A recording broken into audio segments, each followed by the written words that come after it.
Bismillahirrahmanirrahim. Assalamualaikum warahmatullahi wabarakatuh. Waalaikumsalam warahmatullahi wabarakatuh. Alhamdulillah wa syukrulillah ala nikmatillah. Asyhadu an la ilaha illallah wa la syarikalah wa asyhadu anna sayyidana Muhammadan abduhu wa rasuluhu la nabiyya ba'dah. Amma ba'd. Seluruh beriman dimanapun Anda berada, semoga selalu sehat walafiat, dan juga semoga seluruh harapan kebaikan dunia akhirat dimudahkan oleh Allah dengan semudah-mudahnya. Amin, amin. Alhamdulillah kita bisa ketemu lagi melalui channel Ustadz Danu Official Channel, kemudian Tung Official Channel, dan Asep Hidayat Official Channel. Insyaallah kali ini kita akan membahas mungkin sesuatu yang harus kita persiapkan agar kita selamat dunia dan akhirat, kan seperti itu. Namun sebelum kita lanjut dengan materi yang akan dibahas bersama-sama, terutama nanti oleh guru kita akan sapa dulu guru kita. Assalamualaikum. Waalaikumsalam warahmatullahi Apa kabar Ustaz? Alhamdulillah. Sehat selalu ya. Alhamdulillah. Kemudian ada Bang Jai. Assalamualaikum Bang Jai. Waalaikumsalam Ustaz Asep. Kemudian ada juga Pak Tung. Assalamualaikum Pak Tung. Waalaikumsalam warahmatullahi wabarakatuh. Nah, seluruh beriman yang dirahmati oleh Allah Subhanahu wa taala, vlog kali ini kita akan coba membahas sesuatu yang mungkin barangkali memang sudah ada di depan kita, hanya waktunya saja entah tahu kapan. Tapi bisa jadi ciri-cirinya ini sudah mulai muncul di hadapan kita yang tentu kita perlu waspadai. Apa itu kira-kira? Salah satu yang akan terjadi di akhir zaman itu kan duhon. Nah, duhon ini banyak versi ya yang menyatakan ini itu segala macam, tapi nggak usah ke situ dulu, kita ini tanda-tandanya aja dulu ya. Nah sekarang guru, ini kan di dunia secara skup besarnya, skup kecilnya adalah di Indonesia, itu kan orang kalau saya lihat itu di medsos itu, baik Facebook atau IG segala macam, kalau ada satu masalah atau tidak suka, tidak senang dengan seseorang, itu kan mereka tuh langsung menyerang, saling menjelekkan. Pokoknya Masya Allah deh. Ya, kemudian yang kedua, ada satu tokoh sekarang yang lagi hit di mana tuh, di daerah Banten kalau nggak salah. Itu kan bicara juga, wah ngeri gitu. Nah, apakah ini merupakan tanda-tanda akan dekatnya duhon itu dengan kita gitu? Satu lagi. Siap. Fitnah. Nah itu makanya penyebaran fitnah itu kan di medsos tadi kan saling mencaci maki, memfitnah. Kemudian ada ya tokoh yang lagi muncul hit sekarang itu yang ngomongnya beginilah segala macam gitu. Yang menurut kita kayaknya kok begini banget gitu. Nah apakah ini juga salah satu tanda-tanda dari akan turunnya duhon, dan kira-kira seperti apa sih sebetulnya nanti kalau memang duhon itu akan turun, ditandai dengan apa? Mungkin itu guru. Iya. Bismillahirrahmanirrahim. Assalamualaikum warahmatullahi wabarakatuh. Waalaikumsalam warahmatullahi wabarakatuh. Amin ya rabbal alamin. Memang tanda-tanda ini diawali dari dataran Arab atau daerah Arab yang menghijau. Oke, tayyib. Jadi yang gunung-gunung dulunya hanya batu, sekarang itu sudah banyak rumput. Betul. Ya, banyak rumput, kemudian air itu sudah mulai ada di mana-mana. Sudah menggenang sekarang. Sudah menggenang, kemudian hujan, kadang hujan es itu sendiri sudah muncul. Kemudian itu yang jelas, itu salah satu diceritakan oleh Allah Ta'ala, itu ditandakan begini, kalau menurut saya. Inilah rasa sayangnya Allah aja kepada saudara-saudara kita di tanah Arab. Sayangnya Allah pada saudara kita di tanah Arab. Kenapa? Kalau besok duhon, orang itu kan harus bercocok tanam, harus punya ternak. Kalau dalam kondisi tandus seperti tahun-tahun sebelumnya sampai beberapa ratus atau ribu atau itu akan kesulitan saudara-saudara kita di tanah Arab itu untuk mencari air susah, tanaman gimana caranya tumbuh dan sebagainya. Nah, tanda-tanda Allah, tanda-tanda dari Allah Ta'ala ini adalah agar semua orang, khususnya saudara kita yang di Arab tersebut itu memahami bahwa mulai hari inilah kita belajar bercocok tanam. Nah, kalau menurut saya seperti itu, karena bagaimanapun juga petunjuk dari Allah Ta'ala itu harus kita raih, harus kita kejarkan maksud saya ya, sehingga jangan sampai nanti kita menyesal di kemudian hari. Nah, tanda-tanda itu juga sama. Salah satu danau di mana di Tiberias itu sendiri sudah mulai menyusut, sampai sekarang Israel itu juga mencoba mengisi danau tersebut dengan pompa airnya, pokoknya macam-macam aja deh supaya dibilang nggak kering kan gitu ya. Tapi sebenarnya ini tidak bisa, ini sudah menjadi jalan ceritanya seperti itu. Nah, ada juga saudara-saudara kita yang ada di Indonesia itu besok kalau Duhon kita akan pergi ke arah berperang dengan Al-Mahdi, membantu Al-Mahdi memerangi anak buah Dajjal, kan begitu nih. Banyak seperti itu. Kemudian yang harus kita pahami itu bukan seperti itu, seperti heroik itu nggak perlu. Karena nanti ada fokusnya orang-orang yang dipilih oleh Allah Ta'ala beneran itu siapa. Al-Mahdi ya Al-Mahdi lah, kan gitu ya. Ada orang-orang atau kelompok-kelompok orang ini mau berperang membantu Al-Mahdi untuk memerangi anak buah Dajjal. Persoalan kalau Tuhan itu terjadi, mau naik apa? Tuhan itu kan datang itu memang pada saat bulan Ramadan, insya Allah setahu saya dari hadis itu seperti itu, Ustaz. Kemudian datang benda langit yang turun ke muka bumi ini, dan insya Allah benda langit inilah yang menjadi awal terjadinya semua modernisasi, semua modernisasi ini, peralatan modern ini berhenti, Ustaz. Tidak berfungsi lah istilahnya. Komunikasi tidak berfungsi, listrik apalagi nggak berfungsi. Listrik itu kan menjadi tonggak utama, motor utamanya kehidupan lah istilahnya. Nah itu kalau sudah tidak berfungsi, kemudian kalau kita di Jakarta atau di kota-kota besar yang lain, pompa tidak bisa. Di Jakarta itu harus pakai pompa kan gitu ya. Berarti harus digenjot lagi ya? Kalau punya mesin genjot. Berarti harus siapin dari sekarang. Seperti itu. Nah, kita harus persiapan seperti itu, Ustaz. Dan persiapan itu harus betul-betul matang, karena kita juga tidak hanya untuk beribadah, kita hidup itu bisa menjadi ibadah kalau memang betul-betul kehidupan kita itu landasannya adalah syariat Islam kita. Baik. Landasannya seperti itu. Nah, pada saat Tuhan seperti itu datang malam hari, insya Allah ya ceritanya seperti itu.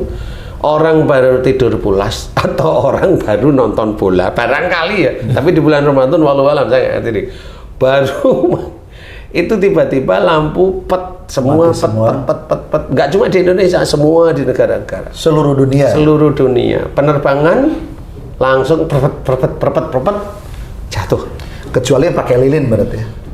Iya, kalau ada lilin, tapi lilin itu hanya berapa hari selesai kan gitu ya. Nah, memang benar Ustaz, jadi boleh.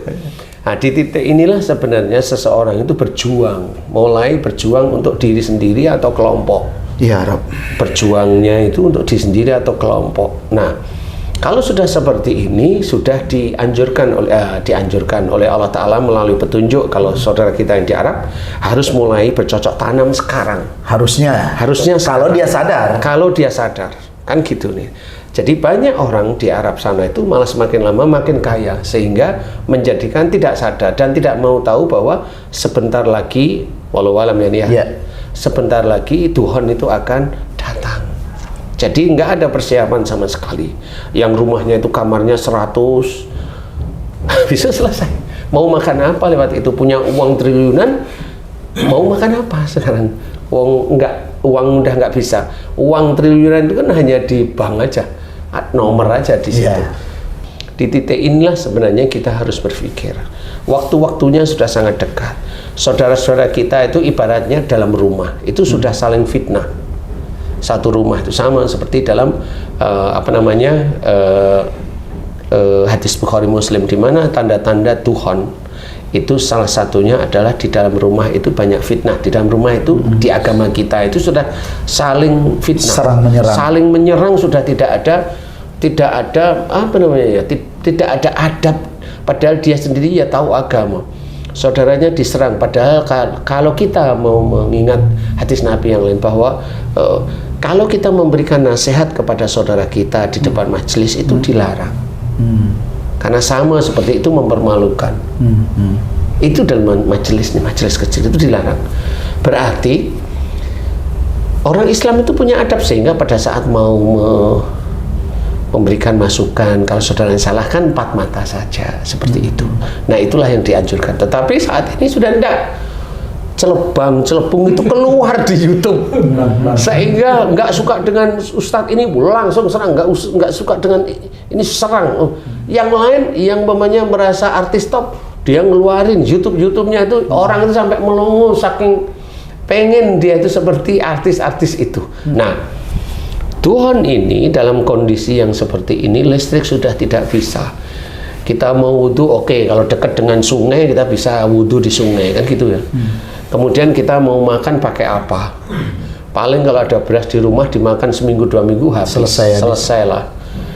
Minimart lah itu ya. Itu sudah dijarah. Setelah lampu mati semua pasti dijarah. Pasti itu nggak mungkin tidak, karena orang itu ingin menyelamatkan perutnya. Betul. Pasti. Nah, di titik inilah sebenarnya ada chaos, ada kekacauan. Kalau di kantor-kantor pemerintah komputer nggak jalan, pintu otomatis nggak jalan. Bagi orang-orang yang di Taiwan, di Cina yang modernisasi pintunya pakai listrik, pakai kunci kali. Kecuali kalau di listrik itu pintu listriknya itu komputernya itu bercerita. Kalau listrik mati semua pintu terbuka itu. Darurat lah istilahnya. Nah, boleh lah dia bisa keluar ya. Nah, kekacauan ini pasti kalau ini di kampung atau di desa. Kalau di desa nggak terlalu ya. Akan lebih terkondisionalkan dibandingkan di kota ya. Ya, insya Allah seperti itu. Jadi kalau di kota makanan nggak ada. Kalau di desa kan masih ada pohon. Ya, ada singkong, ada talas, asal macam lah ya. Singkong, talas, pohon jati. Makan itu pohon jati. Masih ada lah istilahnya. Makanya tanah-tanah di pedesaan itu nanti yang terhormat itu ya di situ. Orang-orang yang punya tanah di pedesaan itu. Jadi kalau yang di kota dia udah sombong dengan nominal di ininya, dia sombong punya harta, punya mobil bagus, punya rumah bagus. Begini begitu. Nanti kalau sudah Tuhan, paling kalau sebentar lagi benar, kita lihat aja nanti hasilnya. Jadi bagaimana caranya kita itu tidak kacau? Harus kembali. Teman-teman yang lain harus kembali pada para ustadz-ustadznya, pada para kiai-kiainya ya. Bagaimana para ustadz atau kiainya itu membimbing jamaahnya atau umat-umatnya itu untuk mengambil sikap nanti pada saat Tuhan. Apa yang harus dilakukan? Yang dilakukan ya harus dekat kepada Allah Ta'ala. Siapapun orangnya harus dekat kepada Allah Ta'ala. Begini maksud saya Ustaz, dekat kepada Allah Ta'ala itu bukan hanya kajian biasa, tapi sudah sedini mungkin itu sudah mengaplikasikan perilaku-perilaku Rasulullah yang lemah lembut, yang tidak emosional, yang senantiasa sabar menghadapi persoalan, kan tidak gitu? Sombong. Ya, insya Allah tidak sombong. Kemudian senantiasa mendoakan orang yang mendolimi beliau. Ini kan harus dikerjakan semuanya, Ustadz. Termasuk ya bersedekah karena Allah, jangan bersedekah maunya kaya. Kemudian membimbing keluarganya sendiri itu karena Allah. Jadi jangan membimbing keluarganya agar mendapatkan nanti nikah sama anak orang kaya, kan biasanya ada di situ. Kemudian membimbing keluarganya jangan di titik-titik itu. Biarkan nanti Allah yang akan mengatur. Dia dibimbing beneran. Kadang-kadang itu anak mendapatkan calon suami atau calon istri, kadang-kadang hati itu belum ikhlas. Betul nggak sih? Kadang-kadang belum ikhlas, Ustaz. Baik. Karena kadang belum cocok dengan apa yang diinginkan. Yang ada dirasa. Iya. Tapi ya harus belajar. Nah, di titik inilah mudah-mudahan nanti orang-orang ini menyatu dengan ustadz atau dengan kiai-kiai, memang benar-benar dia baik. Sehingga di titik itulah mulai mencoba bercocok tanam di daerah masing-masing, kan seperti itu. Ada pertanian, ada perkebunan, ada peternakan. Peternakan nggak cuma ayam sama entok aja, ada kambing, ada sapi, ada kerbau. Untuk apa? Untuk besoknya, persiapannya itu. Kemudian ada sumur, ada dan sebagainya. Sumurnya sudah sumur yang zaman dulu itu loh, yang pakai bambu itu loh. Begini ya. Bambu itu gini ya. Nah, ya saya masih ingat dulu itu. Itu benar-benar disiapkan sehingga di titik-titik itu besok teman-teman itu nggak bingung istilahnya, mendapatkan hidup itu tidak bingung, hanya bercocok tanam, makan semuanya kayaknya juga sama. Nah, cuma bingungnya di satu sisi, gimana caranya mencari garam, gimana caranya mencari gula. Itu yang juga harus difikirkan. Kalau bumbu-bumbuan bolehlah ada semua, tapi memang itu harus difikirkan. Kalau nggak bisa. Bagaimana makan sekampung itu ada ayam nggak ada ikan.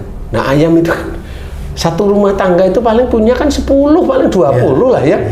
Itu dimakan 20 atau sebulan habis sudah. Kalau mamanya mau ya dikawinkan ayam itu bertelur, yang dimakan aja telur. Makanya mulai sedini mungkin harus belajar mempersiapkan diri seperti itu. Kan secara materi Ustaz. Iya. Misalnya tadi harus bercocok tanam, mempersiapkan ini segala macam secara materi lah. Tetapi yang mungkin perlu kita ketahui juga, kira-kira ini menurut pandangan Ustadz, duhon ini berapa lama sih? Kalau duhon berapa lama ini yang tahu Allah, tapi tanda-tandanya itu kan udah deket Ustadz ya. Nggak, maksudnya ini dari mulai duhon, misalnya klub duhon nih. Nah, sampai selesai itu apakah ada batasan waktu? Oh iya. Nah, itu maksudnya. Batasannya kurang lebih itu nanti ada peperangan, mamanya Al-Mahdi dengan anak buah Dajjal yang dibantu dengan pasukan Panji Hitam dari timur, mamanya dari tanah matahari terbit. Seperti itu ya, yang jelas ya. Nah, itu kemudian mulai Islam itu apa namanya? Bangkit istilah. Tapi bangkit itu kan kita tidak tahu ya Bang. Istilahnya zaman keemasan. Zaman keemasan itu mohon maaf ya. Zaman keemasan jangan berpikir kaya semua. Zaman keemasan itu adalah zaman di mana kekacauan insya Allah itu minim sekali. Karena sejahtera atau karena apa? Sejahtera itu kan karena salah satunya adalah tidak ada kriminalitas lah. Bukan tidak ada, minimal kriminalitas. Jadi kesadaran tentang ketuhanannya, tauhidnya berarti muncul itu ya, sehingga tidak ada lagi kriminalitas. Bisa saja seperti itu, atau pada saat itu mamanya munculnya Dajjal, yang Muslim ini banyak dikafirkan oleh Dajjal. Nah, sekarang orang-orang Muslim paham nggak bagaimana caranya Dajjal kok mudah sekali mengkafirkan orang Muslim? Salah satunya adalah orang Islamnya itu sendiri sering nggak dia melanggar firman Allah. Kan itu aja kuncinya. Kalau dia sering melanggar firman-firman Allah, dia nggak suka firman ini, dia nggak mau, dia ini. Itu kan banyak anak buah Dajjal yang menguasai di tubuhnya manusia itu sendiri. Sehingga pada saat Dajjal yang asli datang, itu dia udah nggak bisa ngapa-ngapain, seperti orang kena pelet aja, Ustaz. Jadi pengikutnya. Jadi pengikutnya aja udah. Jadilah dia kafir. Nah, inilah yang ditakuti oleh kita sebenarnya. Bahwa makanya pada saat Dajjal turun itu suruh menutup pintu-pintu rumah agar wanita-wanita itu tidak keluar. Nah, salah satunya itu. Kenapa? Itu tadi karena banyak di tubuh-tubuh orang-orang Islam itu sebenarnya banyak Dajjal yang dia tidak ketahui. Dari mana masuk? Karena selalu melanggar firman-firman Allah. Selalu melanggar batasan-batasan yang tidak boleh malah dilanggar. Tidak boleh malah dilanggar seperti itu. Dan suka pada duniawi. Nah, ini sebenarnya. Dunia ya. Iya, dunia. Nah, di titik inilah sebenarnya nanti dia sudah digebek dengan masalah itu. Kemudian turun lagi Ya'juj Ma'juj. Diselesaikan Ya'juj Ma'juj. Ya'juj Ma'juj ini dia tugasnya itu bukan seperti Dajjal, malah menyelesaikan, entah mukuli, bunuh orang-orang Muslim atau orang-orang kafir, semua dihabisin. Maksudnya bukan semua dihabisin ya, tugasnya itu memang seperti itu. Membunuh dia. Membunuh. Wallahualam gimana caranya, saya juga nggak tahu. Kalau Ya'juj Ma'juj itu tingginya, istilahnya diceritakan itu seperti zamannya Nabi Adam, berarti tinggi. Nah, kalau dia itu ibaratnya, kalau manusia itu hanya cuma bawa pentungan seperti ini pakai rotan, nah, kalau tinggi itu dia kalau pakai rotan kan nggak mungkin, pasti ya pohon yang begini itu kalau kena manusia kan itu langsung kretek gitu. Tapi kalahnya katanya pakai jarum. Kenapa? Jadi jempol kakinya ditusuk jarum. Padahal nyari jarumnya susah. Iya, nah itu sudah barangkali menurut secara psikologis itu orang itu sudah banyak ketakutan. Sehingga di titik itulah mulai Ya'juj Ma'juj nanti diselesaikan oleh Nabi Isa menurut ceritanya seperti itu dengan doa kepada Allah Ta'ala. Nah di titik inilah sebenarnya orang-orang sudah nervous dengan keadaan yang dulu ya, barangkali dari titik itulah mulai tenang, tidak ada persoalan. Orang mau berbuat jelek itu takut seperti itu. Pada saat Ya'juj Ma'juj itu dia tahu, kok begitu caranya perang ya. Dia mau perang sama Ya'juj Ma'juj nggak berani, wong tinggi banget kan gitu ya. Sama orang gede gitu kayak Tung itu udah nggak berani kan gitu ya. Apalagi dengan Ya'juj Ma'juj. Jadi orang sudah nervous. Jadi nggak cuma di Indonesia, ya di Arab juga sama. Tapi Ya'juj Ma'juj di Eropa juga sama. Makanya Ya'juj Ma'juj itu turun dari tempat yang tinggi. Tinggi itu belum tentu gunung, tinggi itu dirahasiakan oleh Allah Ta'ala. Insya Allah saja diturunkan dari langit ya. Betul. Nah itu kan rahasia Allah. Makanya tempat tinggi itu sebenarnya dirahasiakan oleh Allah Ta'ala, di mana orang itu tidak bisa tahu. Tapi kalau beberapa riwayat mengatakan bahwa Ya'juj Ma'juj itu kan ditahan oleh bentengnya yang dibuat oleh Zulkarnain. Nah, itu gimana Ustaz? Lah kan memang saat ini lah, kalau besok itu Allah sudah menceritakan dalam Quran dia akan turun dari tempat tinggi, itu mau benteng kayak mau apa kayak ya selesai lah, Allah berkehendak, mau gimana sih Ustaz? Atau mungkin Ya'juj Ma'juj kan udah lagi begini kan. Intip-intip di benteng di benteng. Oke, balik lagi Ustaz. Jadi apa namanya, kurun waktu duhon itu berapa lama kira-kira? Itu kalau di dalam perkiraan di dalam hadis itu antara 7 sampai 9 tahun. Wow. Dari duhon ya. Jadi nanti Sultan juga Al-Mahdi sudah meninggal, itu sudah mulai kekacauan sehingga di titik itulah mulai istilahnya Allah menceritakan dalam hadis juga munculnya angin melalui ketiak orang-orang Islam. Nah, di ketiak orang Islam inilah seperti ditidurkan, karena itu meninggal. Jadi semua orang Islam itu meninggal bareng. Yang beriman ya? Yang beriman, betul. Karena kan ada Islam juga walau ya, beriman atau enggak. Ya benar. Ini yang beriman. Iman itu berarti kuat ya. Ya kuat. Jadi kuat kepada Allah Ta'ala. Jadi bukan asal iman, aku beriman loh, itu bukan itu. Pengakuan saja. Pengakuan saja. Nah, jadi beriman itu betul-betul dia orangnya baik dan sebagainya dan sebagainya. Dia bukan orang musyrik dan dia bukan seorang syirik istilahnya. Walaupun Islam syirik juga banyak. Nah, ini dia beriman, dia akan dimatikan, ditidurkan oleh Allah Ta'ala. Berarti yang tinggal itu hanya? Yang tinggal hanya orang-orang kafir dan orang-orang yang syirik, musyrik, yang tidak beriman kepada Allah Ta'ala, hanya iman kepada patung, iman kepada uang, iman kepada jin, iman dan sebagainya, itu ceritanya. Oke. Ya balik lagi sekarang, masalah ini turunnya dukhon ini kan tadi dikatakan bahwa akan turunnya benda langit. Nah itu kira-kira bentuknya seperti apa? Apakah planet yang jatuh, apakah meteor yang jatuh, atau alien yang jatuh? Kalau alien itu sebenarnya nggak ada Ustaz. Jadi gambaran alien di bioskop itu kalau saya itu jin aja. Oke. Jadi alien menurut mereka itu saya tanggap itu jin. Ada makhluk di luar bumi kayak manusia, nggak ada. Loh kenapa nggak ada? Kan belum diselidiki. Insya Allah nggak ada. Karena apa? Gini loh, jawaban saya itu gini. Jawaban saya itu cukup satu. Kenapa para nabi dan rasul itu ada di bumi? Kan kemudian syiar kan begitu. Karena memang makhluk yang nyata itu hanya di bumi. Jadi kalau ada makhluk yang kayak manusia di planet lain, berarti ada Nabi Muhammad lagi di situ. Oke. Kan seperti itu cara berpikir realnya itu begitu, makanya tidak ada. Jadi makhluk seperti manusia di planet lain insya Allah tidak ada. Kalau makhluk di planet lain itu jin. Oke. Kalaupun ada itu bukan jenis manusia, bahkan jin. Jadi dari jin, ya makhluk Allah bentukannya jin. Nah, walaupun di planet jauh, iya jin itu tetap tahu kok di bumi itu ada manusia, tahu kok jin itu di bumi itu nabi terakhirnya itu Rasulullah Muhammad SAW. Sebenarnya tahu mereka, cuma mereka itu mau beriman apa tidak itu kan tergantung Ustaz. Oke, jadi nanti turun benda langit bem ke dunia. Itu bisa aja, kalau meteor kan kecil Ustaz. Asteroid lah. Paling tidak itu ya sekitar 1 kilometer persegi, 1 kilo diameternya kan, bentuk kurang lebih itu. Kan lumayan 500 meter itu kan lumayan. Kena bumi der itu kan langsung goyang. Dapat gitu aja. Oke, jadi itu yang akan mengawali terjadinya dukhon tadi ya. Setelah turunnya benda-benda langit ya, yang menyebabkan semua alat-alat elektronik itu menjadi mati. Ya, benda yang bergerak dari besi berhenti. Insya Allah ya, insya Allah ya. Seperti itu. Sehingga disitulah kekacauan dimulai.